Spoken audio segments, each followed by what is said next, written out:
Hey guys, it's Friday morning here. I just got out of work. Figured I'd give you a quick update. I got the Super XL all taken apart a couple of days ago and I haven't really been back to it. I just walked in the door, so I wanted to show you this saw really quick. This is a Lancaster. I don't remember what model it is, but I'm sure some of you guys are familiar with them. AH47, I think, engine, if that's what they are. I just sold this on eBay and I was getting ready to package it real quick. I took the bar and chain off of it.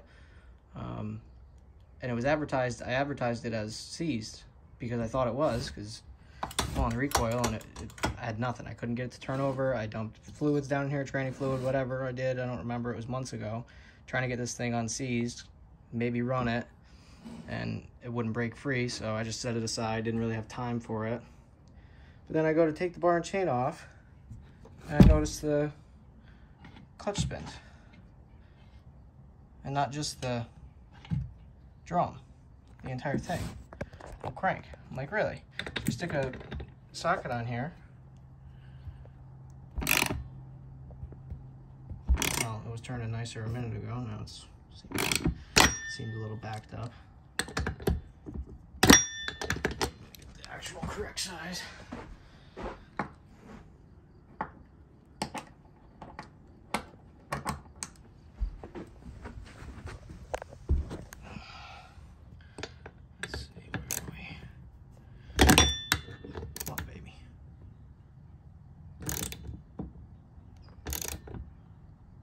Seems to be turning pretty tough, but it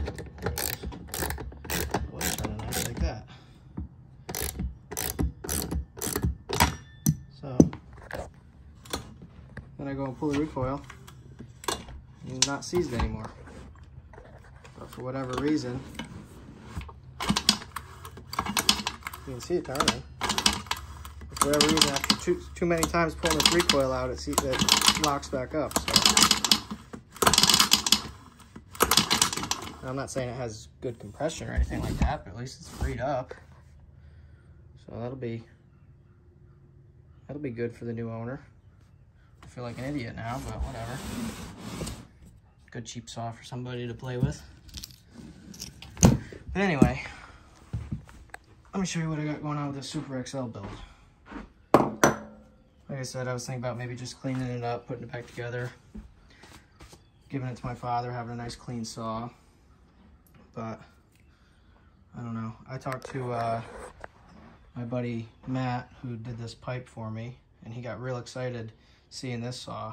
He hasn't seen an old one in forever. When I originally told him I wanted him to help me with the pipe, he thought it was a Husky or a Steel, something new. And he was thrilled to see something this old getting race car parts.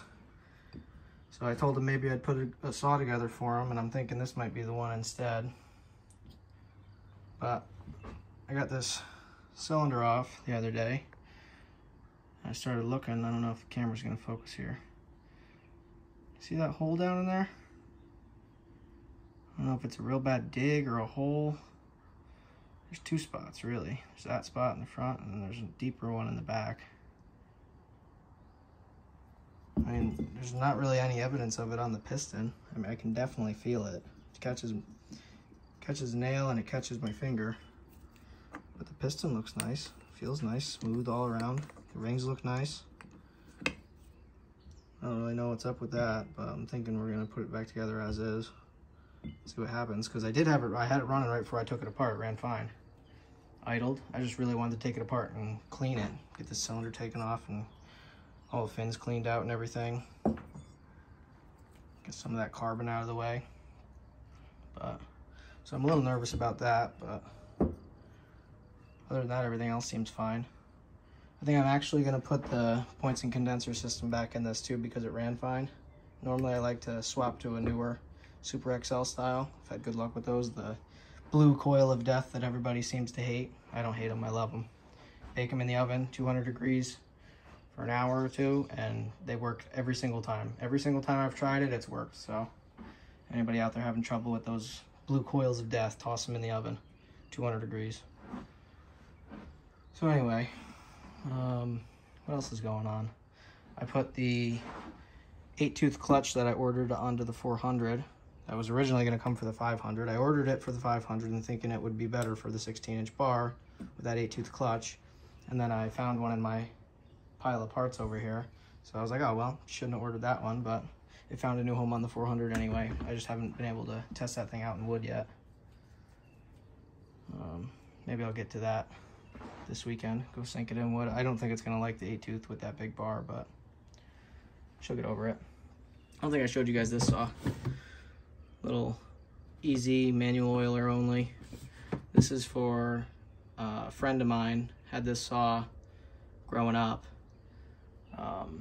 Cut a lot of firewood with it, and I don't know if he ended up selling it or trading it or losing it in a move maybe, but he's been looking for one ever since, and I found this one for him.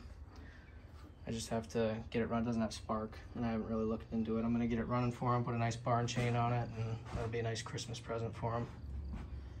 But anyway, guys, I'm gonna get this saw shipped out quick, and I might play with this a little bit more until the heat comes today, because I'm not looking forward to that. But thank you for watching. Stay tuned, and I'll let you know how I make out with this saw. Thanks, guys.